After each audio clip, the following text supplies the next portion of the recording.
Hi all, നമ്മളിന്ന് +1 ഫിസിക്സിലെ gravitation അതിൻ്റെ entrance questions ആണ് വർക്കൗട്ട് ചെയ്യാൻ പോകുന്നത്. നല്ല സ്മാർട്ടായിട്ടിരിക്കണം. ഓക്കെ, ഭയങ്കര പ്രയാസമുള്ള ക്വസ്റ്റ്യൻസ് ഒന്നുമല്ല, ഒരു ടെൻഷൻ ഫ്രീ ആയിട്ടിരിക്കുക. അപ്പോൾ നമുക്ക് ക്വസ്റ്റ്യനിലേക്ക് കടക്കാം. ആദ്യത്തെ ക്വസ്റ്റ്യൻ ഇപ്പോൾ വരും. വന്നില്ല, വന്നു. ഓക്കെ, അപ്പോൾ വായിച്ചു നോക്കി. എന്താ the kinetic energies of A planet in an elliptical orbit around sun at positions A, B, C ഇങ്ങനെയാണെന്നാണ് ക്വസ്റ്റ്യൻ. അപ്പോൾ നമ്മുടെ സണ്ണ് ഇവിടെ സെൻറ്ററിലുണ്ട്, ഇവിടെ സണ്ണാണ്, കണ്ടോ? പ്ലാനറ്റ് എയിലും ബിയിലും സിയിലും വരുന്നു. ഈ ദൂരെയുള്ള ഈ പൊസിഷനെ നമ്മൾ അപ്ഹീലിയൻ എന്നാണ് പറയുക. അപ്ഹീലിയൻ. സണ്ണിനോട് ഏറ്റവും അടുത്തുള്ള പൊസിഷനാണ് എ, അതിനെ പെരിഹീലിയൻ എന്നാണ് പറയുന്നത്. നമുക്കറിയാവുന്നതാണ്. അപ്പം നമ്മുടെ പ്ലാനറ്റ് സണ്ണിൻ്റെ അടുത്തും വരും ദൂരെയും വരും. ഏറ്റവും ദൂരെയുള്ള പോയിൻറ്റിൻ്റെ പേരാണ് അപ്ഹീലിയൻ, അടുത്തുള്ള പോയിൻറ്റിൻ്റെ പേരാണ് പെരിഹീലിയൻ. ഇനി ഈ സമയത്ത് വെലോസിറ്റികൾ എങ്ങനെയാണ് നിങ്ങൾക്കറിയാം. ഏറ്റവും ക്ലോസസ്റ്റ് ആകുമ്പോൾ വെലോസിറ്റി കൂടുതലായിരിക്കും. അപ്പോൾ വെലോസിറ്റി അറ്റ് എ ആയിരിക്കും ഏറ്റവും കൂടുതൽ, വെലോസിറ്റി അറ്റ് ബി അതിനേക്കാളും കുറവായിരിക്കും, വെലോസിറ്റി അറ്റ് സി ഏറ്റവും കുറവായിരിക്കും. കൈനറ്റിക് എനർജി എന്ന് പറഞ്ഞാൽ ½ അല്ലേ? അപ്പോൾ കൈനറ്റിക് എനർജി ആയിട്ട് എ ആയിരിക്കും ഏറ്റവും കൂടുതൽ, കൈനറ്റിക് എനർജി ആയിട്ട് ബി അതിനേക്കാളും കുറവ്, കൈനറ്റിക് എനർജി ആയിട്ട് സി അതിനേക്കാളും കുറവ്. ഓപ്ഷൻ ആയില്ലേ? ഏതാണ് ഓപ്ഷൻ? ഓപ്ഷൻ ബി ആണ്. അടിപൊളി ക്വസ്റ്റ്യൻ. അപ്പോൾ അടുത്തിരിക്കുമ്പോൾ വെലോസിറ്റി കൂടുതൽ, കൈനറ്റിക് എനർജി കൂടുതൽ. അത്രമാത്രം നിങ്ങൾ ആലോചിച്ചാൽ മതി, വേറെ ഒന്നും ആലോചിക്കാനൊന്നുമില്ല. അടുത്ത ക്വസ്റ്റ്യനിലേക്ക് പോകാം മക്കളെ. അസർഷൻ റീസൺ ടൈപ്പാണ്. Kepler's second law. Kepler's second law can be understood by conservation of angular momentum. നമ്മൾ പഠിച്ചതാണ്. അപ്പോൾ കറക്റ്റ് സ്റ്റേറ്റ്മെൻ്റ് ആണ്. Kepler's second law is related with areal velocity dA/dt = r²ω/2 എന്നാണ് തന്നിരിക്കുന്നത്. Areal velocity dA/dt is equal to നമ്മൾ എന്താ തന്നിരിക്കുന്നത്? r²ω/2 എന്നാണ്. വി എന്ന് പറഞ്ഞാൽ r ആണല്ലേ? അപ്പോൾ നമുക്കിതിനകത്ത് നിന്ന് ഒമേഗ കണ്ടുപിടിക്കാം. എന്താണ് ഒമേഗ? v/r ആണ് അല്ലേ? അപ്പോൾ dA/dt ആൻസർ എന്ത് വരും? r²/2 ഇൻറ്റു ഒമേഗ എന്ന് പറഞ്ഞാൽ v/r ആണ്. അപ്പോൾ ആൻസർ എത്ര വരും? ഒരു r ക്യാൻസലായി rv/2 എന്ന് വരും. എന്താണ് mvr എന്ന് പറഞ്ഞാൽ L ആണ്. vr എന്ന് പറഞ്ഞാൽ ഇപ്പോൾ എന്ത് വരും? vr എന്ന് പറഞ്ഞാൽ L/m ആണല്ലേ? അപ്പോൾ നമ്മുടെ ആൻസർ vr എന്ന് പറഞ്ഞാൽ എന്താ? L. അപ്പോൾ L/m2. കണ്ടോ, ഇതെല്ലാം കോൺസ്റ്റൻ്റ് അല്ലേ? അപ്പോൾ dA/dt ഈസ് എ കോൺസ്റ്റൻ്റ് എന്നാണ്. അപ്പോൾ ഇത് നമ്മൾ പഠിച്ചല്ലേ, എന്താ angular momentum constant, mass constant, 2 constant. അപ്പോൾ മൊത്തത്തിൽ കോൺസ്റ്റൻ്റ് അല്ലേ? അപ്പോൾ കറക്റ്റാണ്. റീസണായിട്ട് തന്നിരിക്കുന്ന സ്റ്റേറ്റ്മെൻറ്റും കറക്റ്റാണ്. പക്ഷേ എന്തോ ഒരു പ്രശ്നം അവിടെ ഉണ്ട്. എന്താണ്? അപ്പോൾ എന്തെങ്കിലും പ്രശ്നമുണ്ടോ? നോക്ക്, അസർഷൻ സ്റ്റേറ്റ്മെൻറ്റ് കറക്റ്റാണ്, റീസൺ സ്റ്റേറ്റ്മെൻറ്റും കറക്റ്റാണ്. ആദ്യത്തിനകത്ത് ആംഗുലാർ മൊമെൻറ്റത്തിനെ പറ്റി പറയുന്നു, രണ്ടാമത്തേനകത്ത് ആംഗുലാർ മൊമെൻറ്റത്തിലാണ് വന്ന് അവസാനിക്കുന്നത്. അപ്പോൾ അസർഷനും റീസണും കറക്റ്റാണ്. റീസൺ എന്ന് പറയുന്നത് അസർഷൻ്റെ കറക്റ്റ് എക്സ്പ്ലനേഷനാണ്. അപ്പോൾ ഏതാണ് ആൻസർ? അപ്പോൾ ഓപ്ഷൻ എ ആണ് അതിൻ്റെ ആൻസർ. അപ്പോൾ കണ്ടോ, അടിപൊളിയല്ലേ? നല്ല ക്വസ്റ്റ്യൻ. നമ്മൾ തിയറിയിൽ പഠിച്ചതാണ് ഇതെല്ലാം. അടുത്ത ക്വസ്റ്റ്യൻ നോക്കാം മക്കളെ. Kepler's second law is A consequence of, അയ്യോ അത് സ്ട്രെയിറ്റ് ആയിപ്പോയി. എന്താണ്? Law of conservation of angular momentum എന്നാണ്. അപ്പോൾ സി ആണ് അതിൻ്റെ ആൻസർ. അടുത്ത ക്വസ്റ്റ്യനിലേക്ക് പോകാം. എന്താണ്? Body of mass 60 gram experiences a gravitational force 3 Newton when placed at a particular point. ആയിക്കോട്ടെ. The magnitude of gravitational field intensity. ഒരു ബോഡി ഉണ്ട്, അതിൻ്റെ മണ്ടയിലുള്ള ഫോഴ്സ് കണ്ടുപിടിക്കാനുള്ള ഇക്വേഷൻ പറയും. F = gmm/r² എന്നാണ്. ഇതിൽ gm/r² നമ്മൾ പറയുന്ന പേരാണ് ഗ്രാവിറ്റേഷണൽ ഇൻറ്റൻസിറ്റി അല്ലേ? ഇതാണ് ഇൻറ്റൻസിറ്റി അല്ലേ? അപ്പോൾ ഇൻറ്റൻസിറ്റി എങ്ങനെ കണ്ടുപിടിക്കും പറഞ്ഞോ? ഇപ്പോൾ gm/r² എങ്ങനെ കണ്ടുപിടിക്കും? =F/m എന്നാണ് അല്ലേ? എഫിൻ്റെ ആൻസർ ഇതാ നമ്മുടെ കയ്യിലുണ്ട്, 3 എന്നാണ്. ബൈ എമ്മിൻ്റെ ആൻസർ 60 × 10⁻³ എന്നാണ്. അപ്പോൾ ആൻസർ എത്ര വരും? 3000 / 60. ഓരോ ഇത് വെട്ടി, അപ്പോൾ ഇത് വെട്ടുമ്പോഴത്തേക്ക് 550. അപ്പോൾ ആൻസർ ഇതാ കിട്ടി, അതാ 50 Newton/kg എന്നാണ്. എളുപ്പമല്ലടാ, നല്ല സിമ്പിൾ ക്വസ്റ്റ്യൻ. അടുത്ത ക്വസ്റ്റ്യനിലേക്ക് പോകാം മക്കളെ. എന്താണ് ക്വസ്റ്റ്യൻ? വായിച്ചു നോക്കാം. 2 astronauts are floating in gravitational space after having lost their contact with their space ship എന്നാണ്. രണ്ട് അസ്ട്രോണോട്ട്സ് സ്പേസിൽ കിടക്കുകയാണ്, അവരുടെ എന്തുമായിട്ട് കോണ്ടാക്റ്റ് വിട്ടിട്ടുണ്ട്, എന്തുവാണ് അവരുടെ സ്പേസ് ഷിപ്പുമായിട്ട് കോണ്ടാക്റ്റ് വിട്ട് കിടക്കുകയാണ്. അപ്പോൾ the only no other forces acting on them, the only force acting is a attraction force between them. അപ്പോൾ രണ്ടുപേരും തമ്മിൽ അട്രാക്ഷൻ ഉണ്ട്, അത് കാരണം അവന്മാർ ക്ലോസർ ആയിട്ട് വരും. അപ്പോൾ they move closer to each other. അപ്പോൾ ഓപ്ഷൻ എ ആണ് ആൻസർ. അപ്പോൾ നിങ്ങൾക്ക് കാര്യം മനസ്സിലായി. നമ്മുടെ അസ്ട്രോണോട്സിനെ വേറെ ആരും അട്രാക്ട് ചെയ്യുന്നില്ല. അപ്പോൾ the only force is the force of attraction between them, so they come closer. Okay, അടുത്ത ക്വസ്റ്റ്യൻ നോക്കാം. എന്താണ്? The particles of masses m1 and m2 approach each other due to their mutual gravitation. മനസ്സിലായി. Then acceleration എങ്ങനെയാണ്? അപ്പോൾ F കണ്ടുപിടിക്കാനുള്ള equation gm1m2 divide by r² എന്നാണ് അല്ലേ. ഇനി ആക്സലേഷൻ എങ്ങനെ കാണും? Acceleration is equal to f/m എന്നാണ് അല്ലേ. ഇപ്പോൾ f/m എന്നാണ്. അപ്പോൾ ആക്സലേഷൻ ഓഫ് ഫസ്റ്റ് ബോഡി എങ്ങനെയാണ്? f/ mass of first body എന്നാണ്. അപ്പോൾ നിങ്ങൾ എഫിൻ്റെ ആൻസർ ഇതായിരിക്കുന്നു, കണ്ടോ? അതേ. അപ്പോൾ gm1m2 divide by r² divide by m1. അപ്പോൾ m1 ക്യാൻസൽ ആവും. അപ്പോൾ ആക്സലറേഷൻ ഓഫ് ഫസ്റ്റ് ബോഡി എന്ന് പറയുന്നത് is equal to gm2 divide by r² എന്നാണ് അല്ലേ. അപ്പോൾ ആക്സലേഷൻ എന്ന് പറയുന്നത് m2ന് പ്രപ്പോർഷനാണ്. Acceleration of first body is proportional to m2 എന്നാണ്. ഇത് സിമ്പിൾ ഒരു ക്വസ്റ്റ്യൻ. നമ്മൾ ചെറുതായിട്ടൊന്ന് പേടിപ്പിക്കുക എന്നുള്ളൊരു പർപ്പസ് മാത്രമേ അതിനുള്ളൂ. ഓക്കെ, പേടിക്കാൻ വേണ്ടി ഉണ്ടോ? നമ്മൾ പേടിക്കുമോ? ഇല്ല. അടുത്ത ക്വസ്റ്റ്യനിലേക്ക് പോവാം. എന്താണ് അടുത്ത ക്വസ്റ്റ്യൻ? ഒരു അടിപൊളി ക്വസ്റ്റ്യനാണ്. Mass m is at rest, it is broken in to 2 pieces. അപ്പോൾ എമ്മിനെ 2 പീസാക്കി മാറ്റി. ആദ്യത്തെ പീസിൻ്റെ മാസ് m, അടുത്ത പീസിൻ്റെ മാസ് m - m. ഇനി these are separated by, the pieces are separated by distance r. ഇവർ തമ്മിലുള്ള ഡിസ്റ്റൻസ് r ആണ്. ഗ്രാവിറ്റേഷണൽ ഫോഴ്സ് ബിറ്റ്വീൻ ദം എത്ര? F is equal to gm1 m2 divide by r² എന്നാണ്. ഇത് നമുക്ക് മൾട്ടിപ്ലൈ ചെയ്തെടുക്കാം. അപ്പോൾ എന്ത് വരും? പറയൂ. F is equal to gmm by r² minus gm² by r² എന്നാണ് ഫോഴ്സ്. ഈ ഫോഴ്സ് മാക്സിമം എന്ന് ക്വസ്റ്റിനകത്ത് പറയുന്നുണ്ട്. ഫോഴ്സ് മാക്സിമം എന്ന് അല്ലെങ്കിൽ മിനിമം എന്ന് പറഞ്ഞാൽ അതിന് ഡിഫറൻസിയേഷൻ നടത്തുമ്പോൾ ആൻസർ 0 എന്നായിരിക്കും. അപ്പോൾ df/dmൻ്റെ ആൻസർ 0. ഓക്കെ, അപ്പോൾ നമുക്ക് df/dm ഒന്ന് കണ്ടുപിടിച്ച് നോക്കാം. പറഞ്ഞു, ഓരോ ടേമിനെയും ഡിഫറൻസിയേഷൻ നടത്തുക. അതിൽ സ്മോൾ m മാത്രമാണ് എന്തോന്ന് വേരിയബിൾ, ബാക്കിയെല്ലാം കോൺസ്റ്റൻ്റ് ആണ്. അപ്പോൾ gm/r² എഴുതി, ബാക്കി d/dm m മൈനസ്, ഇനി അടുത്ത gm r² കോൺസ്റ്റൻ്റ്, ബാക്കി d/dm എന്താ m² എന്നാണ്. ഇനി നമുക്ക് ഒന്ന് റെഡിയാക്കാം. df/dmൻ്റെ ആൻസർ 0 ഈക്വൽ ടു gm/r². അതുപോലെ എഴുതി, ബാക്കി dm/dm പോയി, മൈനസ് g/r² ഇൻറ്റു m²നെ ഡിഫറൻസിയേഷൻ നടത്തിയ 2m. അപ്പോൾ ഈ ടേമിനെ എടുത്ത് നമുക്ക് ലെഫ്റ്റിൽ വയ്ക്കാം. അപ്പോൾ എന്തായി?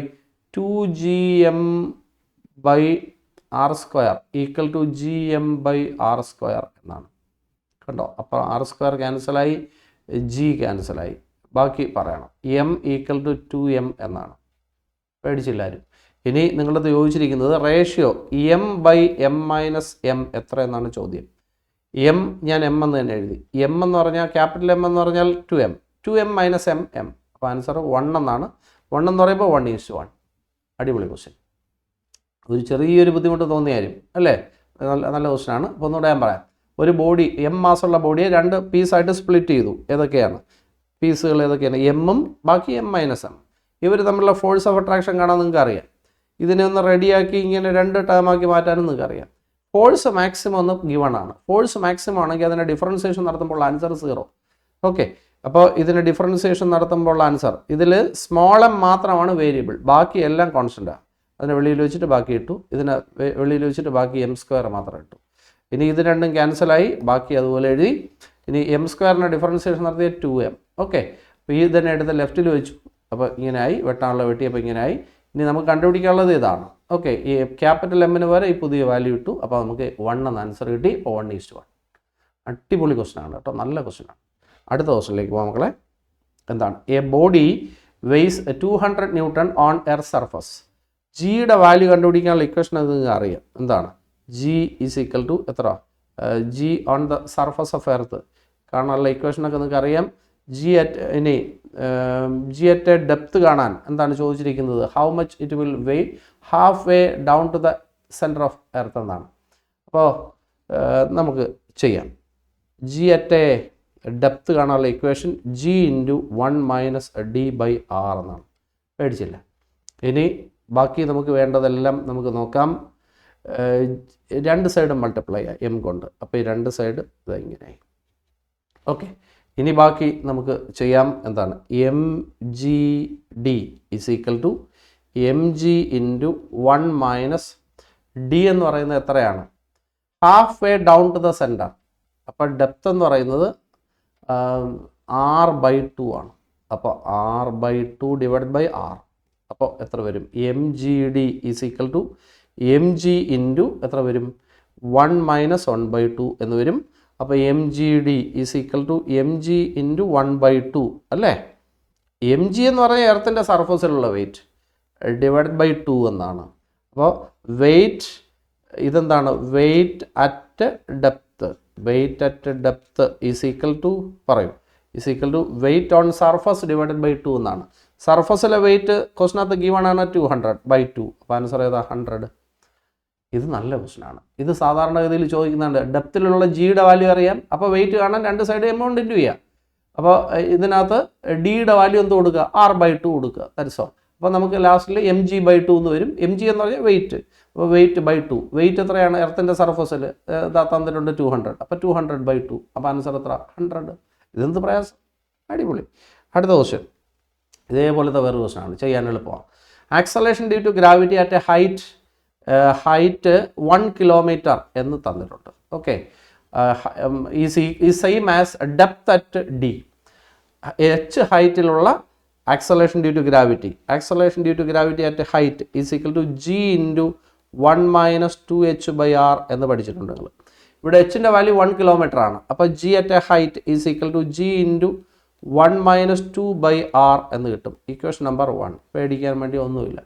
ഇനി ജി അറ്റ് എ ഡെപ്ത് കാണാനുള്ള equation g into 1 minus d/r എന്നാണ്. Equation number 2. ഈ രണ്ട് ആൻസറുകൾ സെയിം എന്നാണ് ഗീവൺ. അപ്പോൾ നമുക്ക് ആൻസേഴ്സ് ഇക്വേറ്റ് ചെയ്യാം. G into 1 minus 2/r is equal to G into 1 minus d/r. G cancel ചെയ്തു, 1 ക്യാൻസൽ ചെയ്തു, ആർ ക്യാൻസൽ ചെയ്തു. ബാക്കി ഡി ഈസ് ഈക്വൽ ടു എത്ര എന്ന് വരും? 2 കിലോമീറ്റർ. ഇത് അടിപൊളിയല്ലേ മക്കളെ? ഡി ഈസ് ഈക്വൽ ടു എത്ര കിലോമീറ്റർ? 2 കിലോമീറ്റർ എന്നാണ്. നല്ല എളുപ്പമല്ലേ ഇത്? ഇത് നല്ല സുഖം. അപ്പോൾ ഇതൊക്കെ ഇങ്ങനെയുള്ള ക്വസ്റ്റ്യൻസ് ചെയ്ത് പഠിച്ചോണം, ചോദിക്കും. അടുത്ത ക്വസ്റ്റ്യനിലേക്ക് പോകാം. എന്താണ്? The depth at which the acceleration due to gravity is 1/n times the value on earth surface. എർത്തിൻ്റെ സർഫസിൽ ജിയുടെ വാല്യൂ എത്ര? ജി ആണ്. ഇനി ഡെപ്തിൽ എത്രയാണ്? g/n ആണ്. അപ്പോൾ നമുക്ക് എന്താണ് question? G at a depth കാണാനുള്ള ഇക്വേഷൻ എന്താണ്? ജി ഇൻറ്റു 1 മൈനസ് d/r ആണ്. G at a depth is equal to G into 1 minus ഡെപ്തിൻ്റെ ആൻസർ എന്താണ്? d/r എന്ന് എഴുതി. ഇനി ജിയുടെ വാല്യൂ അവർ പറഞ്ഞിരിക്കുന്നത് ജി അറ്റ് എ ഡെപ്ത് എന്ന് പറയുന്നത് g/n എന്നാണ്. ഓക്കെ, അങ്ങനെയല്ലേ പറഞ്ഞിരിക്കുന്നത്? അപ്പോൾ അപ്പുറം ജി കട്ടായി. ബാക്കി 1/n is equal to 1 minus d/r എന്നാണ്. അപ്പോൾ d/rൻ്റെ ആൻസർ എടുക്കുമ്പോൾ 1 മൈനസ് 1/n എന്ന് വരും. അപ്പോൾ d/rൻ്റെ ആൻസർ എത്ര വരും? n എഴുതി n-1 എന്ന് വരും. ഇനി ഇത് ക്രോസ് ചെയ്ത് അങ്ങോട്ട് വയ്ക്കുക. അപ്പോൾ d is equal to n-1/n into r എന്നാണ്. ഉണ്ടോ? അപ്പോൾ ആർ ഇൻറ്റു n-1/n. അപ്പോൾ ഓപ്ഷൻ ഏതാണ്? ഓപ്ഷൻ സി ആണ്. ഇതും നല്ല സ്ട്രൈറ്റ് ക്വസ്റ്റൻ ആണ്. ഒന്നുകൂടെ ഞാൻ പറയാം. ജി അറ്റ് എ ഡെപ്ത് കാണാനുള്ള ഇക്വേഷൻ നിങ്ങൾക്ക് അറിയാം. അതിനകത്ത് ജി അറ്റ് എ ഡെപ്തിൻ്റെ വാല്യൂ എത്രയെന്ന് കൊടുക്കുക? g/n എന്ന് കൊടുക്കുക. ബാക്കി റൈറ്റ് സൈഡ് അതുപോലെ എഴുതി. അപ്പുറം ജി കട്ട് ചെയ്തു, ബാക്കി എഴുതി. ഇനി റീഅറേഞ്ച് ചെയ്യുക, നിങ്ങൾ ഡി കണ്ടുപിടിക്കുക. പ്രയാസം ഉണ്ടോ? അടിപൊളി. അടുത്ത ക്വസ്റ്റനിലേക്ക് പോകാം. വായിച്ചോ. എന്താണ് ഇത്? നമുക്ക് ഒരു സ്ട്രെയിറ്റ് ക്വസ്റ്റൻ ആണ്. ഇത് നമ്മൾ പഠിച്ചിട്ടുള്ളതാണ്. എന്താണ്? Acceleration due to gravity with distance. എർത്തിൻ്റെ കേസിൽ എർത്തിൻ്റെ അകത്തും അത് കഴിഞ്ഞിട്ട് സർഫസിലെത്തിയിട്ട് പുറത്തും ഉള്ള ജിയുടെ വാല്യൂ വിത്ത് ഡിസ്റ്റൻസ് നമ്മൾ പഠിച്ചല്ലേ? ജി വിത്ത് ഡിസ്റ്റൻസ് ആണ് തന്നിരിക്കുന്നത്. ഇതിലേത് വരും? അപ്പോൾ ഇതിനകത്ത് നമ്മൾ സ്ട്രെയിറ്റ് ക്വസ്റ്റൻ അതായിരിക്കും ആൻസർ. എർത്തിൻ്റെ അകത്താണെങ്കിൽ ജി എന്ന് പറയുന്നത് ഡയറക്ട്ലി പ്രപ്പോർഷണൽ ടു ഡിസ്റ്റൻസ് ആയിരിക്കും. പുറത്താകുമ്പോൾ G inversely proportional to distance ആണ്. അതാണ് ഇങ്ങനെ വന്നിരിക്കുന്നത്. കണ്ടോ? ഇത് ഓർത്ത് വെച്ചോണം. ഇത് നല്ലൊരു സ്ട്രെയിറ്റ് ക്വസ്റ്റൻ ആണ്. ഇനി നമുക്ക് അടുത്ത ക്വസ്റ്റനിലേക്ക് കടക്കാം. അടുത്ത question, work done to raise a mass m from earth surface to height h. ഒരു ബോഡിയെ എച്ച് ഹൈറ്റിലേക്ക് പൊക്കണം. അപ്പോൾ അതിന് വേണ്ടിയുള്ള വർക്ക് എത്ര? വർക്ക് നമുക്ക് കണ്ടുപിടിക്കാം. വർക്ക് എന്ന് പറയുന്നത് ചേഞ്ച് ഓഫ് പൊട്ടൻഷ്യൽ എനർജിയാണ്. അപ്പോൾ U2 മൈനസ് U1 എന്നെഴുതാം. ഇനി പൊട്ടൻഷ്യൽ എനർജി കാണാനുള്ള ഇക്വേഷൻ നിങ്ങൾക്ക് അറിഞ്ഞുകൂടെ? എന്താണ്? Gmm/r minus. അപ്പം -Gmm/r എന്നാണ് നമ്മുടെ ഇക്വേഷൻ. ഇനി ഇവിടെ എത്ര ഹൈറ്റിലോട്ടാണ് പൊക്കിയത്? എച്ച് ഹൈറ്റിലോട്ട്. ആർ എന്ന് പറയുന്നത് R+H മൈനസ് Gmm/r എർത്തിൻ്റെ സർഫസിലിരിക്കുമ്പോൾ രണ്ട് മൈനസ് വരുമ്പോൾ എന്താവും? പ്ലസ് ആയി. അപ്പോൾ -Gmm/r+H height equal to radius എന്ന് തന്നിട്ടുണ്ട്. അപ്പോൾ എച്ചിന് പകരം ആർ എന്ന് ഇടാം. അപ്പോൾ ഇത് എന്തായി? 2r ആയി. Plus Gmm/r. പേടിക്കാൻ വേണ്ടി ഒന്നുമില്ല ഇവിടെ. ഇനി മേളിൽ താഴെ ഞാൻ 2 കൊണ്ട് ഇൻറ്റു ചെയ്തു. പ്രശ്നമുണ്ടോ? ഇനി നിങ്ങൾ തന്നെ ബാക്കി പറഞ്ഞാൽ മതി. 2r അതുപോലെ എഴുതി ബാക്കി ആൻസർ പറയണം. ഇത് എത്ര വരും മക്കളെ? 2Gmm - Gmm അല്ലേ? അപ്പോൾ ആൻസർ ഇതാ വരുന്നു, Gmm/2r എന്നാണ്. ഇനി നിങ്ങൾക്ക് അറിയാമെന്നുള്ള കാര്യം, G എന്ന് പറഞ്ഞാൽ Gm/r² ആണ് അല്ലേ? അപ്പോൾ Gm എന്താണെന്ന് നിങ്ങൾക്ക് അറിയില്ലേ? അപ്പോൾ Gr² ആണ്. അപ്പോൾ ഇതിനെ മാറ്റി Gr² എന്ന് ഞാൻ എഴുതി. ബാക്കി m/2r. r ക്യാൻസലായി. ആൻസർ ഇതാ വരുന്നു. ഞാൻ ഇങ്ങോട്ട് എഴുതാം. ഇസ് ഈക്വൽ ടു ഇതാ mgr ഓക്കെ /2 ഉണ്ടോ? mgr/2 ഇതാ ആൻസർ ഇരിക്കുന്നു. അടിപൊളിയല്ലേ? അപ്പോൾ mgr/2 എന്നാണ് അതിൻ്റെ ആൻസർ. കിട്ടിയില്ലേ മക്കളെ? അപ്പോൾ പൊളി ക്വസ്റ്റ്യനാണ്. mgr/2 പ്രയാസമില്ലല്ലോ. പറയണോ? ഒന്നുകൂടെ പറയേണ്ട ആവശ്യമുണ്ടോ? ഇല്ല. അപ്പോൾ ഇതിനകത്ത് എർത്തിൻ്റെ സർഫസിൽ ഇരിക്കുന്ന ബോഡി ആകുമ്പോൾ potential energy -Gmm/r, H ഹൈറ്റിലാകുമ്പോൾ -Gmm/r+H. ഈ രണ്ടും തമ്മിലുള്ള ഡിഫറൻസ് എടുത്താൽ വർക്കായി അല്ലേ? അപ്പോൾ അതിനൊന്ന് റീഅറേഞ്ച് ചെയ്യണം. ലാസ്റ്റ് സ്റ്റെപ്പിൽ G ക്യാപിറ്റൽ എമ്മിന് പകരം (r²) എന്ന് കൊടുക്കണം. അപ്പോൾ നമ്മുടെ ആൻസറായി. എളുപ്പമല്ലേടാ? അപ്പോൾ അടുത്ത ക്വസ്റ്റ്യനിലേക്ക് പോകാം. എന്താണ് gravitational potential on the surface of earth? എർത്തിൻ്റെ സർഫസിലുള്ള ഗ്രാവിറ്റേഷണൽ പൊട്ടൻഷ്യൽ എത്ര? അയ്യോ, അതൊരു പൊട്ടൻഷ്യൽ എനർജി അറിയാമെങ്കിൽ ഗ്രാവിറ്റേഷണൽ പൊട്ടൻഷ്യൽ നമുക്കറിയാം. സ്ട്രൈറ്റ് ഇതായിരിക്കുന്നു, -Gm/r. അടിപൊളിയല്ലേ? അപ്പോൾ സ്ട്രൈറ്റ് തിയറിയാണ്. അപ്പോൾ നമ്മൾ ആദ്യത്തെ സ്റ്റെപ്പിൽ ഇത്രയും വെച്ച് നമ്മൾ സ്റ്റോപ്പ് ചെയ്യുകയാണ്. ബോറടിപ്പിക്കുന്നില്ല. അപ്പോൾ ഇതിൻ്റെ ബാലൻസ് ക്വസ്റ്റ്യൻസ് നമുക്ക് അടുത്ത വീഡിയോയിൽ കാണാം. അതല്ലേ നല്ലേ? അപ്പോൾ ഡബിൾ സ്ട്രോങ് ആയിട്ട് അടുത്ത വീഡിയോ കാണാൻ വെയിറ്റ് ചെയ്തിരിക്കുക. ബൈ.